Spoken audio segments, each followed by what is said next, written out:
Banks spent decades trapping black families in a cycle of debt. Yet in the 1960s, thousands of black men paid for every car, home, and appliance with cash, shutting the door on creditors entirely. Their secret was a code passed down through generations, forged in the shadow of sharecropping and redlining. Why did this proud discipline flourish precisely where American banking wanted it gone, and what did it cost to keep?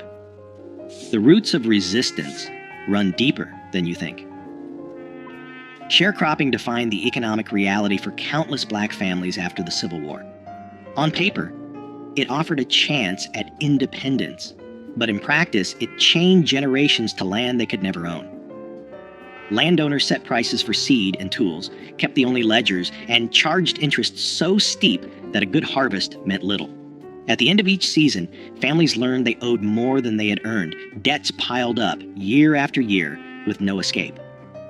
The law backed the landlords, and violence enforced the rules.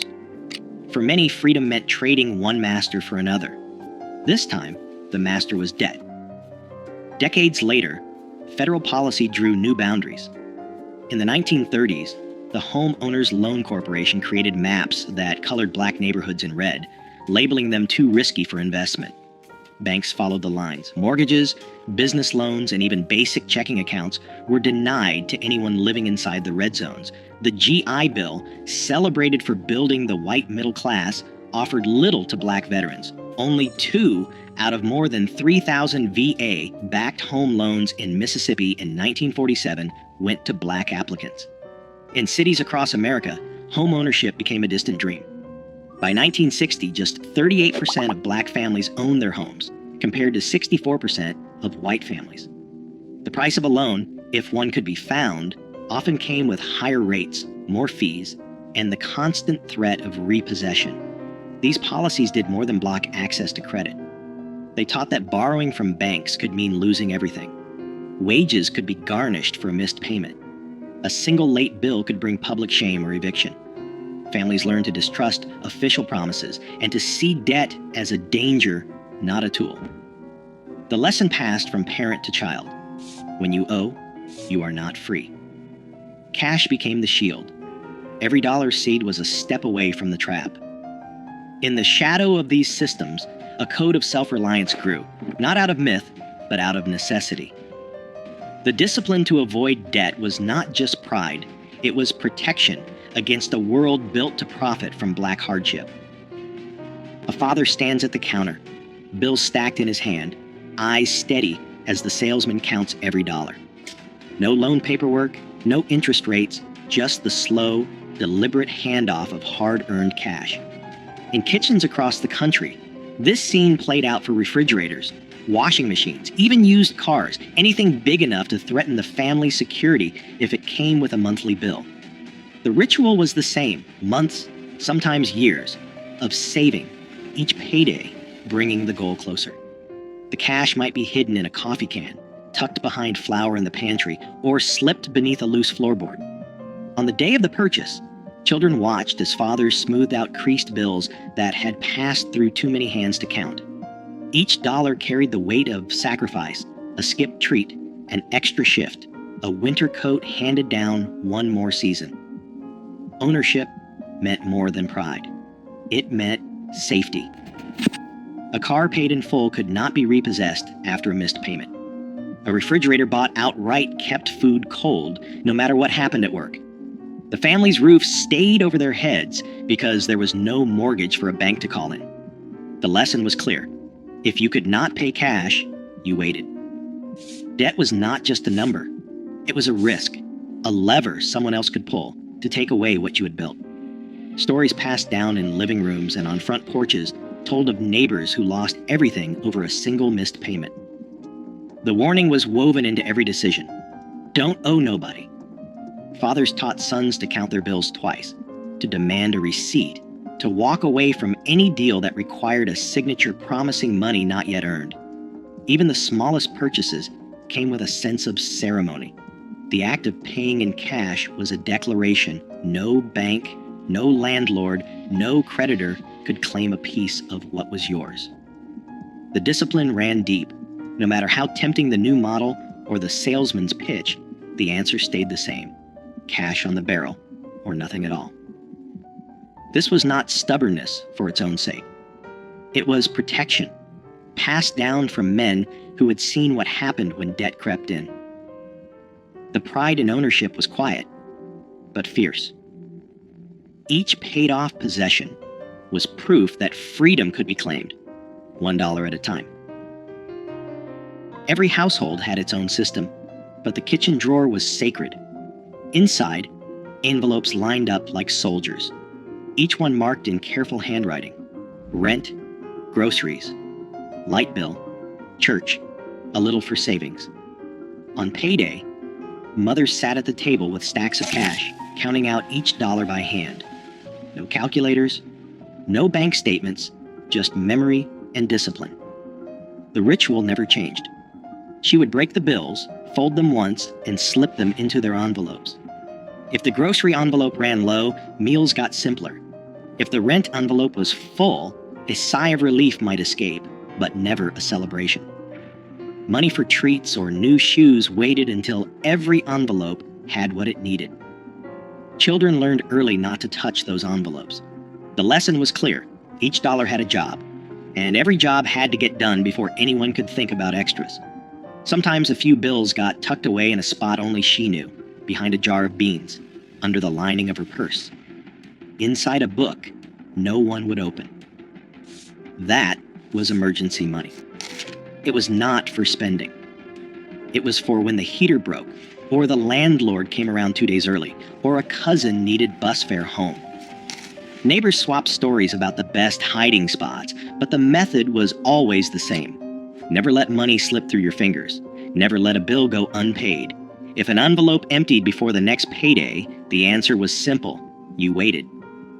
No borrowing, no pleading with the store for credit. Credit was a trap, and mothers knew it. The empty envelope was a warning, not an invitation to spend what you did not have. This was more than thrift. It was a code. The envelopes kept the family safe, 1 week at a time. A new coat or a Sunday roast came only after the rent and lights were covered. The rules were strict, but they kept the wolves from the door. Children grew up watching, learning that every purchase was planned, every expense measured. The kitchen drawer, with its stack of envelopes, was the real bank, the only one that could be trusted. The layaway counter at the local department store was a familiar stop for families who refused to risk what little they had on credit. At Sears or JCPenney, a mother might place a winter coat or a child's bicycle behind the counter in August, leaving a few dollars each week until the final payment set it free. There was no interest, no paperwork, and no fear of a missed payment turning into a crisis. Clerks recognized regulars by name, sometimes calling out when a new shipment arrived or a sale was coming up. Each payment was recorded in a logbook, a quiet tally of patience and discipline. The item stayed locked away untouched until every dollar was paid. Then, and only then, did it belong to the family. Around the holidays, banks and savings clubs ran ads for Christmas clubs, inviting customers to deposit a little each week. By December, the bank handed back the total in cash, ready for gifts or a special meal. There was no temptation to borrow or run up a tab. The Christmas Club passbook, stamped with each deposit, became a small badge of pride. It was proof that waiting brought its own reward, that a holiday could be joyful without a single cent owed. For families who remembered the shame and danger of borrowing from landlords or store owners, these systems offered something rare: control.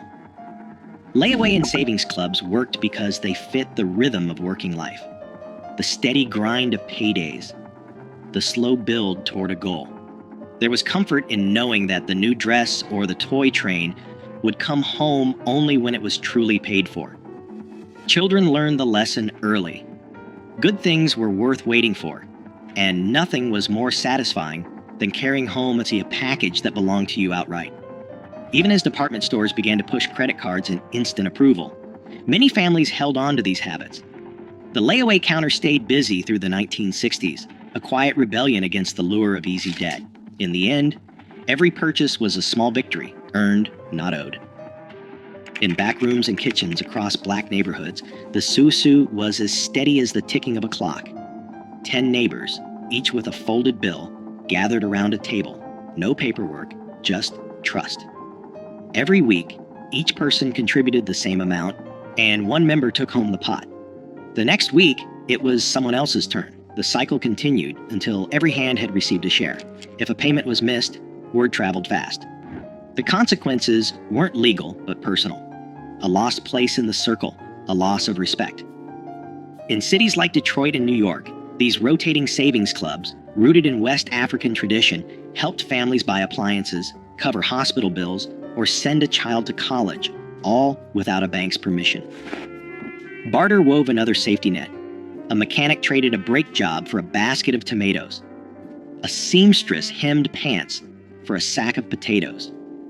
Skills moved through the neighborhood as quietly as cash, and every exchange kept money close. Repairs stretched the life of radios, shoes, and washing machines. Nothing was wasted. A broken toaster found its way to the neighbor with a soldering iron and a knack for coaxing life from tired wires. Oral histories recall how these trades built a web of support, sidestepping the need for credit and keeping families afloat. Churches anchored these networks. Sunday offerings funded more than sermons. They paid for groceries, rent, or a few dollars slipped into a father's hand after service. The help came quietly, with the understanding that one day the favor would be returned. Sermons warned that debt was a shackle, not just a number. The church's aid was both spiritual and practical, reinforcing the lesson that freedom meant living within your means. Insurance agents from North Carolina Mutual and Atlanta Life walked door to door collecting dimes and debit books.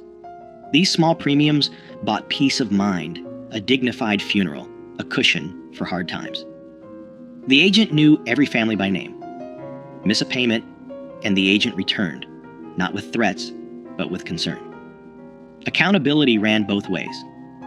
Each system, susu, barter, church, insurance, rested on a single rule: take care of your own. Pride in these arrangements ran deep, proof that even when banks shut their doors, black families could build wealth, protect each other, and remain free from debt. Credit offers began arriving in mailboxes, thick envelopes promising instant approval, and a line of credit with no questions asked. The language was slick: buy now, pay later, no money down, just sign and take it home. Department stores and national banks, locked out of black neighborhoods for decades, now saw a new market. They sent out applications by the thousands, sometimes addressed to resident or occupant, hoping to catch anyone willing to bite. The numbers looked tempting. A bank AmeriCard with a $500 limit, a Sears card for new appliances, a department store line for back-to-school clothes. But the fine print told a different story. Interest rates hovered at 18%, sometimes higher. Annual fees chipped away at any savings. Miss a payment, and penalties stacked up fast. Late fees, higher rates, even threats of wage garnishment. Newspaper ads and radio jingles painted credit as a ticket to the American dream. In reality, the terms were designed to keep balances growing. A $200 refrigerator bought on credit could cost $350 by the time it was paid off. Department stores trained clerks to pitch store cards at the register, offering discounts on the first purchase but locking families into revolving debt.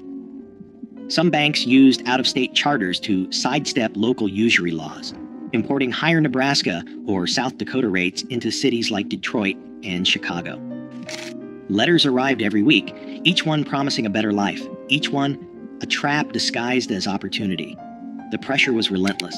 For families who had learned to save every dollar, the flood of offers felt like an attack on their discipline. The old code, wait, save, own, met a new world where patience was out of style and debt was sold as freedom. The first cracks appeared when neighbors started showing off new furniture or cars bought on credit, the price hidden behind a monthly bill. Banks called it progress. For many, it was the beginning of a new kind of risk. The old rules began to slip away in the late 1960s. Factories that once offered steady paychecks shuttered their doors, leaving entire neighborhoods without work.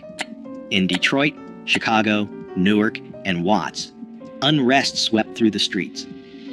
Businesses boarded up windows or left town altogether, taking jobs and stability with them. The corner stores that once offered layaway stopped offering the service, shifting to cash or credit-only policies as insurance costs soared and profit margins shrank. Families who had always relied on cash found their budgets stretched thin by rising prices and shrinking incomes.